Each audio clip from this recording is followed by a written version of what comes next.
जीने का काम करने वाले नरेंद्र मोदी हैं। आपने भारत की सेना पर प्रश्न चिन्ह खड़ा किया है। मैं इतना कहूंगा, हम दुनिया का सबसे बड़ा लोकतंत्र है, दुनिया की चौथी बड़ी अर्थव्यवस्था है, दुनिया के सबसे लोकप्रिय प्रधानमंत्री नेता हमारे पास हैं। भारत को झुकाने वाला कोई कमाई का लाल पैदा नहीं हुआ जो झुका सके। भारत को कोई झुका सके ऐसा किसी में दम नहीं। भारत से विश्व है, हम किसी से कम नहीं, हम किसी से कम नहीं। आदरणीय सभापति जी, भारत 2.5 मोर्चे पर लड़ाई लड़ रहा था। 2 मोर्चे तो सबको पता है, लेकिन ये जो आधा मोर्चा है ना, उस आधे मोर्चे में एक राहुल ऑक्युपाइड कांग्रेस भी है। राहुल ऑक्युपाइड कांग्रेस क्या, मैं बताऊंगा।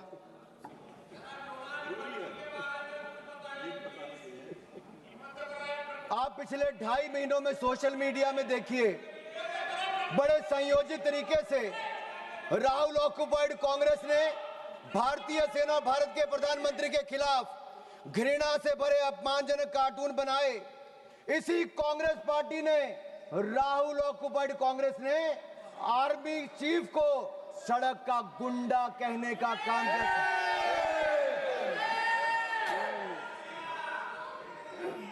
अभी भी हंसते हैं। अरे राहुल गांधी जी को सदन में खड़े होकर शर्म से माफी मांगनी चाहिए, पूरे देश से, भारतीय सेना से माफी मांगनी चाहिए। आप आर्मी चीफ को सड़क का गुंडा कहते हो, और बाटला हाउस कांड में शहीद होने वाले इंस्पेक्टर मोहनचंद शर्मा को आप श्रद्धांजलि तक नहीं दे पाए, लेकिन आपकी पूर्व राष्ट्रीय अध्यक्ष आतंकवादियों के मरने पे आंसू बहाने वहां चली गई थी। यह कांग्रेस है जो भारतीय सेना के साथ नहीं, उसके खिलाफ हथियार उठाने वाले आतंकवादियों के लिए आंसू बहाती है। देश ने आपका असली चेहरा देखा है।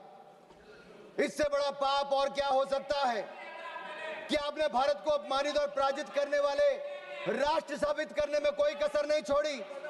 आपने देश की जनता का मनोबल तोड़ने का कार्य किया, कोई कोर कसर आपने बाकी नहीं छोड़ी।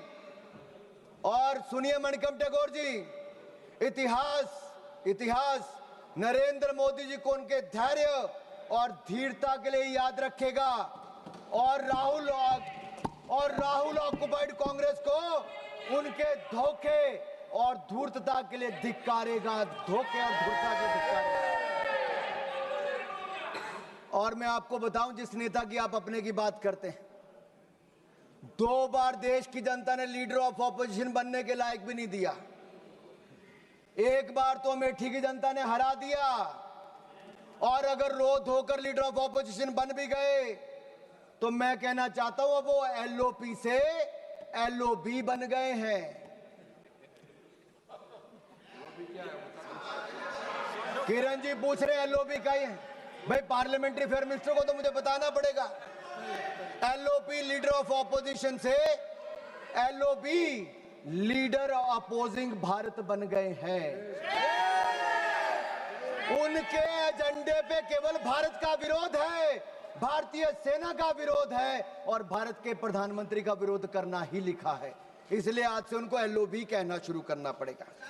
और मैं एक बात जरूर कहूं, पता नहीं वो कांग्रेस के पोस्टर बॉय बन पाए ना बन पाए, लेकिन पाकिस्तान के प्रोपेगेंडा के पोस्टर बॉय राहुल गांधी बन गए हैं।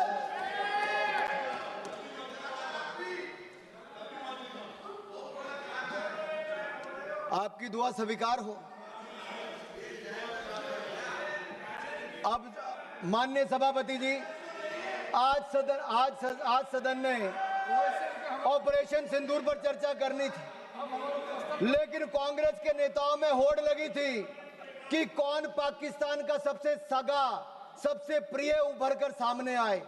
और एक पूर्व गृह मंत्री ने जो कल इंटरव्यू दिया, उस इंटरव्यू में साफ देखने को मिलता है, वो कहते अगर पाकिस्तान का हाथ इसमें नहीं दिखता है तो आप कैसे कहते हो कि पाकिस्तान से टेररिस्ट आए थे।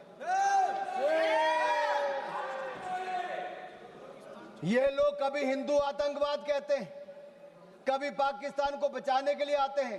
कांग्रेस पार्टी में पाकिस्तान के इतने बड़े बड़े एडवोकेट आज हैं कि पाकिस्तान अपनी पैरवी बाद में करता है, कांग्रेस के नेता उनकी पैरवी करने के लिए पहले खड़े हो जाते हैं। और मैं इतना जरूर कहूंगा, पाकिस्तान सेना और पाकिस्तान सरकार लश्कर राहुल के बयानों को अपने पक्ष में इस्तेमाल कर रही है। पाकिस्तान सेना और पाकिस्तान सरकार लश्कर राहुल के बयानों को अपने पक्ष में इस्तेमाल कर रही है। और यही नहीं, पाकिस्तान सेना के प्रोपेगेंडा वीडियो में कांग्रेस पार्टी के राष्ट्रीय अध्यक्ष उनके बयान को लेकर पूरी दुनिया भर में दिखाया जा रहा है। मुझे पहले लगता था इनको दिक्कत मोदी जी से है, लेकिन अब मुझे पूर्ण विश्वास है इनकी दिक्कत मातृभूमि से भी है। और कहने को तो आईएनसी है, लेकिन आईएनसी अब इनके बयानों और इनके तरीकों से यही लगता है ये अब कहीं इस्लामाबाद नेशनल कांग्रेस बन गई है। क्योंकि पाकिस्तान द्वारा फैलाए गए झूठे नैरेटिव और आड़ के पीछे आप रुक रहे हैं। कांग्रेस आइडिया ऑफ डिप्लोमेसी यही रहा, माननीय सभापति जी। और मैं जो कह रहा हूं मैं उसको ऑथेंटिकेट करने के लिए तैयार हूं। कांग्रेस आइडिया ऑफ डिप्लोमेसी क्या था? इनका केवल डोजियर तैयार करने का था, डिनर खिलाने का था, डिसीजन करने का नहीं था। नहीं तो 26/11 के हमले के बाद ये लोग 26/11 हमले के बाद ये शायद कुछ कार्रवाई करते, उन्होंने कुछ नहीं किया। ये पाकिस्तान को उनकी भाषा में जवाब देते, लेकिन नहीं दिया। राहुल गांधी जी क्या करते रहे, मैं आपसे पूछना चाहता हूं। मैं पूछता हूं आपसे, पूरे ऑपरेशन सिंदूर में श्रीमान राहुल गांधी जी का सबसे ज्यादा रुचि ये जानने में थी कि भारत के कितने विमान मार गिराए। उनका एक बयान भी ऐसा नहीं है जहां उन्होंने जानने की कभी कोशिश की हो कि हमारी सेना ने, हमारी वायुसेना ने पाकिस्तान में कितनी तबाही मचाई है, पाकिस्तान के कितने आतंकवादियों को मार दिया है, पाकिस्तान के कितने आतंकवादी ठिकानों को तबाह किया है, उनके कितने डिफेंस सिस्टम को खत्म किया है, उनके कितने एयरबेस उड़ाए हैं, पाकिस्तान को कितनी हानि पहुंचाई है। इसमें राहुल जी का कोई इंटरेस्ट नहीं था, मात्र इंटरेस्ट था भारत के कितने विमान गिराए गए। आखिर ये जानकारी वो किससे साझा करना चाहते थे? जिनके हाथ रक्षा दलाली में रंगे रहे हों, अब किसके लिए दलाली करना चाहते हैं ये मुझे पता नहीं। और मैं तो इतना ही कहूंगा, जुबान पर पाकिस्तान, दिलों में साजिश पलती है। ऐसे लोगों की वजह से ही तो चिताएं जलती हैं।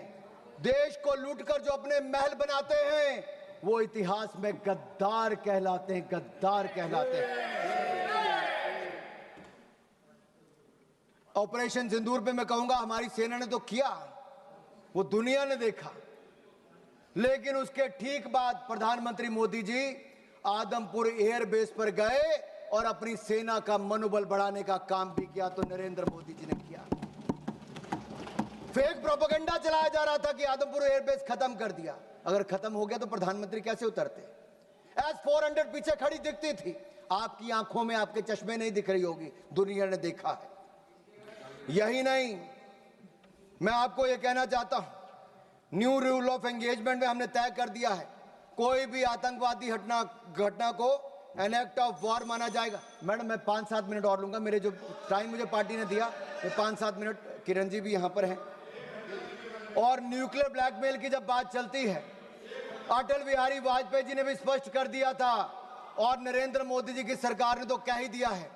हमने एस्केलेशन भी नहीं की, हमने केवल आतंकवादी ठिकानों को प्रहार किया।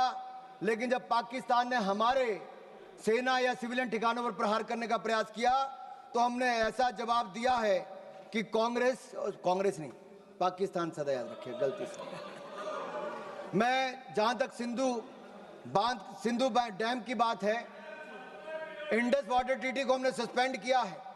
आपके कुछ नेताओं ने कहा, जो आपकी गठबंधन में सरकार में थे, उन्हें कहा पानी दे देना चाहिए पाकिस्तान को।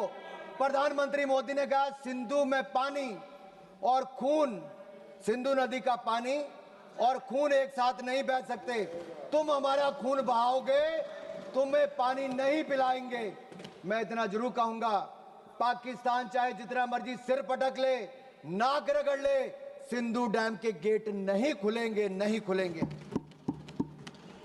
आदरणीय सभापति जी, जो प्रतिनिधि मंडल माननीय प्रधानमंत्री मोदी जी ने दुनिया भर में भेजे, वो 7 प्रतिनिधि मंडल में एक मुझे भी जाने का अवसर मिला। सुप्रिया जी हमारा नेतृत्व कर रही थी। और मैं सदन में एक बात जरूर कहना चाहता हूं, ये जो प्रतिनिधि मंडल थे, ये किसी दल या किसी विचारधारा का प्रतिनिधित्व नहीं कर रहे थे, हम राष्ट्र का प्रतिनिधित्व कर रहे थे। हमारे मत अलग हो सकते हैं, हाँ, हम में मतांतर हो सकता है, मत भिन्नता हो सकती है, मन का भेद हो सकता है, लेकिन जब राष्ट्र का प्रश्न हो तब हम एक हैं, हम एक मत हैं, हम भारत के पक्ष में हैं, हम सबके लिए राष्ट्र सर्वोपरि है। और मैं कह सकता हूं कि 7 के 7 प्रतिनिधि मंडलों में किसी भी दल का कोई भी सांसद होगा, उसने दलगत राजनीति से ऊपर उठकर देश की बात की। आज पूरे सदन की ओर से मैं उनका धन्यवाद करता हूं, उनको नमन करता हूं। हम सिर्फ 5 मिनट में खत्म कर रहे हैं। एक मिनट में कर लीजिए। मेरा 2 पॉइंट इंपॉर्टेंट है, इसको लेना जरूरी है। सिर्फ 2 पॉइंट इंपॉर्टेंट, एक इसमें हमने हासिल क्या किया और दूसरा सरेंडर विषय है। मैं इतना कहूंगा, अंतर्राष्ट्रीय मंच पे हम किसी का साथ लेने नहीं गए थे। भारत ये बताने गया था कि भारत अपने दम पर आतंकवादी के आकाओं को मुंह तोड़ जवाब दे सकता है, और हमने मुंह तोड़ जवाब दे दिया है। हम फर्स्ट हैंड इंफॉर्मेशन देने गए थे, किसी का सहयोग मांगने नहीं गए थे। और 193 देशों में से 190 देशों ने एक साथ इन आतंकवादी हमलों की निंदा की है। ये नरेंद्र मोदी जी का दिखाता है। और यही नहीं, मुस्लिम देशों में भी पाकिस्तान को अलग थलग करने का काम किया, आतंकवाद के खिलाफ एक वैश्विक माहौल बनाया। और मैं कहना चाहता हूं कि जो रवैया कांग्रेस का रहा,